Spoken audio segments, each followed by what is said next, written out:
नमस्कार दोस्तों, स्वागत है आपका मेरे YouTube चैनल पर मिला बुटीक पर। आज की वीडियो में हम करेंगे इस शॉर्ट कुर्ती और इस पैंट की कटिंग। किस तरीके से इसकी कटिंग करनी है, कैसे स्टिचिंग करनी है, किस तरीके से इसके गले को तैयार करना है। कंट्रास्ट पट्टी और बटनों के साथ हमने गले को तैयार किया है। बहुत ही आसान तरीका हमने इसके अंदर बताया है कैसे पैंट को तैयार करना है। पैंट के नीचे मोहरी के अंदर हमने कंट्रास्ट पट्टी का यूज किया है और इसी तरीके से हमने घेरे के अंदर कंट्रास्ट पट्टी से पाइपिंग निकाली है। तो ये बहुत ही ईजी तरीके से हमने इसकी कटिंग और स्टिचिंग की है। तो वीडियो को आप शुरू से देखना और लास्ट तक देखना। तो चलिए शुरू करते हैं। ये है हमारे पास 4 मीटर कपड़ा। इसमें से पहले हम करेंगे कुर्ती की कटिंग। कुर्ती की जितनी हमें लेंथ तैयार रखनी है उसके अकॉर्डिंग हम कपड़े को अलग निकाल लेंगे। हम यहाँ पर कुर्ती की लेंथ रखेंगे 31 इंच तैयार, तो 1 इंच इसके अंदर हम प्लस करेंगे और 32 इंच कपड़े को हम अलग निकाल लेंगे। इस तरह से हमने कपड़े को फोल्ड करके रख लिया है जितनी हमारी कुर्ती की लेंथ है। अब यहाँ से हम इसकी कटिंग कर लेंगे और कुर्ती के लिए कपड़े को अलग निकाल लेंगे। इस तरह से हमने ये कुर्ती के दोनों हिस्सों के लिए कपड़े को निकाल लिया है। अब जितना हमारा साइज है इसके अकॉर्डिंग हम इसको फोल्ड कर लेंगे। इस तरीके से हमने कपड़े को रख लेना है फोल्ड करके। जितना हमारा साइज है उसके अकॉर्डिंग, जितनी हमारी हिप है उससे हम 2 इंच कपड़ा एक्स्ट्रा लेंगे और इसको फोल्ड कर लेंगे। अब जो हमारे पास ये एक्स्ट्रा कपड़ा है यहाँ से हम इसको कट कर लेंगे और कुर्ती के अंदर फिटिंग के निशान लगाएंगे।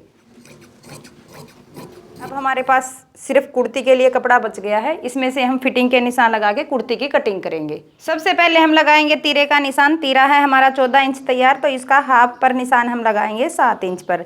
हाफ इंच रखेंगे हम तीरे को डाउन। कुर्ती को हम बनाएंगे स्लीवलेस, तो बैक और फ्रंट हम दोनों इसे एक साथ कट कर रहे हैं। हम यहाँ पर मुड्ढे का निशान लगाएंगे 7.5 इंच पर, क्योंकि 1 इंच हम फ्रंट हिस्से को कम रखेंगे। हमारा यहाँ पर फ्रंट हिस्से का मुड्ढा रह जाएगा 6.5 इंच तैयार। यहाँ पर बिल्कुल सीधी लाइन ड्रॉ करेंगे।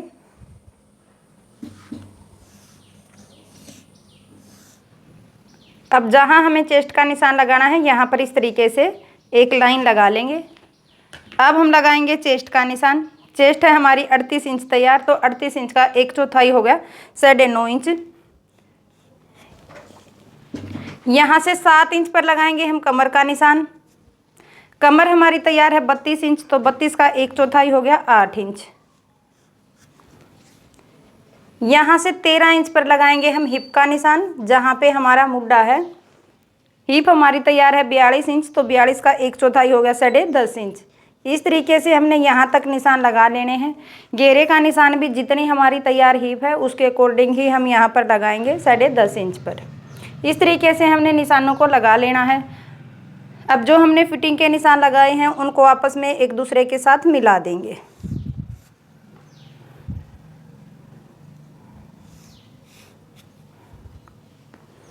अब यहाँ से 1.5 इंच का मार्जिन देते हुए एक और निशान लगाएंगे जहाँ से हमें इसकी कटिंग करनी है।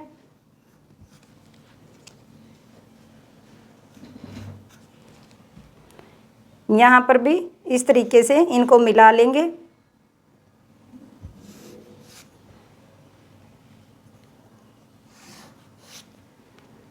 अब यहाँ से करेंगे हम मुड्ढे की गोलाई।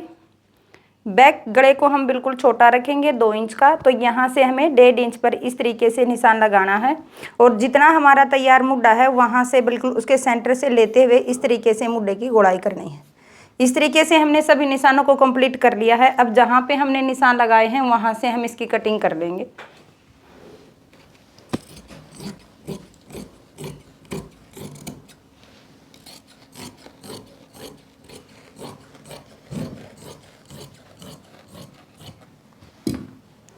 अब जो हमने हाफ इंच तीरे को डाउन रखा था इसके अंदर जितनी हमें गले की चौड़ाई रखनी है, गले की चौड़ाई हम रखेंगे 3 इंच। और जो हमने ये हाफ इंच का निशान लगाया है तीरे को डाउन रखते हुए, यहाँ पर इसको इस तरीके से मिला लेंगे। तीरे को जब हम डाउन रखते हैं तो जो हमारी गले की चौड़ाई है वहाँ से हम ये निशान लगाते हैं। अब इसको इस तरीके से हम सीधा रखेंगे। यहाँ से फ्रंट हिस्से को 1 इंच माइनस कर लेंगे, जिससे हमारा कुर्ती का गला पीछे की तरफ नहीं जाएगा। 1 इंच पर हमें यहाँ सेंटर में निशान लगाना है। 1 इंच पर लगाएंगे हम साइडों में निशान, क्योंकि हमने दोनों हिस्सों को एक साथ डाउन रख लिया है तीरे के। अब इन तीनों निशानों को आपस में इस तरीके से मिला लेंगे। 3 इंच तक हम सीधा रखेंगे और जो हमने ये निशान लगाया है इसी की शेप में हम इसकी कटिंग कर लेंगे।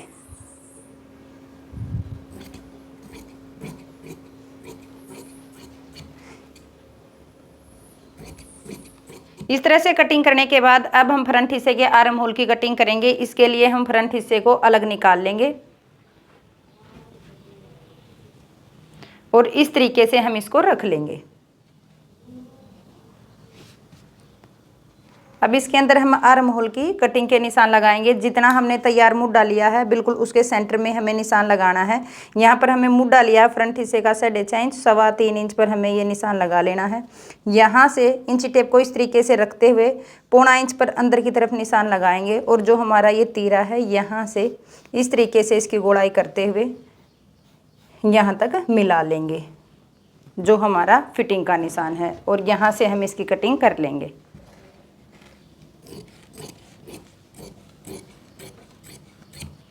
ये हो जाएगी हमारी आर्म होल की कटिंग। ये कटिंग करने के बाद अब हम दोनों हिस्सों को एक साथ रख लेंगे। इस तरह से हमें कुर्ती को रख लेना है। जो हमारा बैक हिस्सा है उसको नीचे की तरफ रखेंगे और जो हमारा फ्रंट हिस्सा है उसको हम रखेंगे ऊपर की तरफ। इस तरीके से रखते हुए अब जितने हमने तैयार चाक रखने हैं उसका निशान हम लगा लेंगे 13 इंच पर। यहाँ से 2 इंच पर हम नीचे की तरफ निशान लगाएंगे और जो हमने ये निशान लगाया है इस निशान को इस तरीके से मिला लेंगे नीचे वाले कोने के साथ और यहाँ पर इस तरीके से निशान लगा लेंगे। अब जो हमने निशान लगाया है यहाँ से हमें इसकी कटिंग कर लेनी है। जो हमने ये निशान लगाए हैं ये हमें लगाने हैं सीधे हाथ की तरफ। अब हम इसको करेंगे स्टिच। सबसे पहले हम कुर्ती के फ्रंट हिस्से को तैयार कर लेंगे। वी शेप में हमने इसके गले को कट किया है। एक तरफ से बिल्कुल वी शेप में है, दूसरी तरफ से हमने इसमें अंदर से गोलाई दी हुई है। ये हमने कंट्रास्ट में इसके अंदर पट्टी यूज की है जिसके अंदर हमने पेपर पेस्टिंग का यूज किया है। इस तरीके से फ्रंट हिस्से के गले को तैयार कर लेंगे। अब हम बैक हिस्से के गले को तैयार करेंगे और शोल्डर को जोड़ लेंगे। इस तरह से रेप पट्टी के साथ हमने बैक गले को तैयार कर लिया है। अब हम इसको इस तरीके से नीचे की तरफ रखेंगे बैक हिस्से को और ऊपर की तरफ रखेंगे हम फ्रंट हिस्से को इस तरह से। अब हम इसके शोल्डर को जोड़ लेंगे। शोल्डर को जब हम जोड़ते हैं तो जो हमारी ये गले की पट्टी है इसको हम रखेंगे बाहर की तरफ और यहाँ से यहाँ तक सिलाई लगा लेंगे।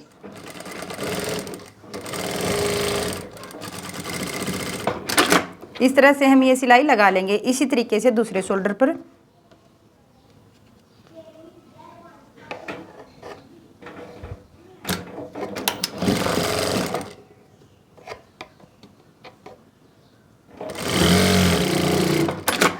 इस तरह से हमने शोल्डर की सिलाई लगा ली है। अब जब हम इसको फोल्ड करेंगे तो जो हमारी ये पट्टी है इसको ऊपर की तरफ इस तरीके से रखेंगे और यहाँ से सिलाई लगा लेंगे जिससे हमारी तीरे के अंदर अच्छी फिनिशिंग आ जाएगी।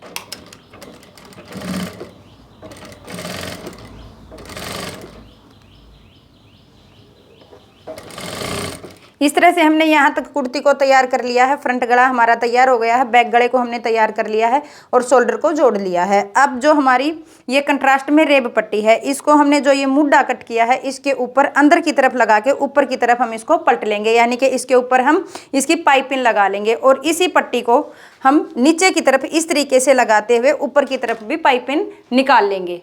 कुर्ती के ऊपर रेब पट्टी जब हम लगाते हैं तो कुर्ती को इस तरीके से उल्टा रख लेते हैं। उल्टा रखने के बाद जो हमारी ये रेब पट्टी है इसको हम इस तरीके से डबल कर लेंगे। डबल करने के बाद यहाँ से हम इसको लगाना स्टार्ट करेंगे। बिल्कुल एक पैर का मार्जिन देते हुए सिलाई लगाएंगे।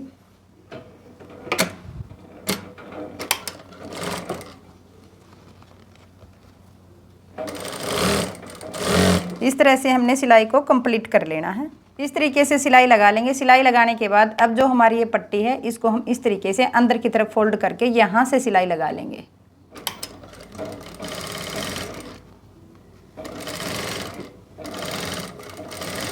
इस तरीके से सिलाई लगाते हुए पूरी सिलाई को कंप्लीट कर लेंगे।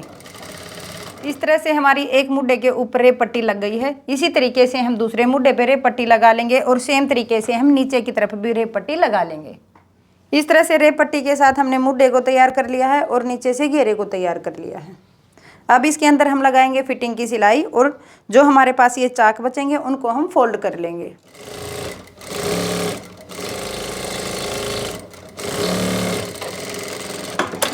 इस तरह से हमारी कुर्ती तैयार हो जाएगी। हमने वी शेप में इसका गला बनाया है। ये देखिए इसके ऊपर हमने लगाए हैं बटन कपड़े के साथ बना के। मुड्ढे को हमने रेब पट्टी के साथ तैयार किया है। इस तरीके से है इसका ये घेरे का लुक। बहुत ही कंफर्टेबल और अच्छी हमारी कुर्ती बनके तैयार हुई है। तो नेक्स्ट वीडियो में हम करेंगे इसके मैचिंग प्लाजो की कटिंग एंड स्टिचिंग बिल्कुल नए तरीके से। तो आपको कुर्ती की वीडियो कैसी लगी मुझे कमेंट में जरूर बताएं। अगर आपको कुछ समझ नहीं आया है तो आप मुझसे पूछ सकते हैं। तो ऐसी ही वीडियो देखने के लिए मेरे चैनल को सब्सक्राइब करें, वीडियो को ज़्यादा से ज़्यादा शेयर करें।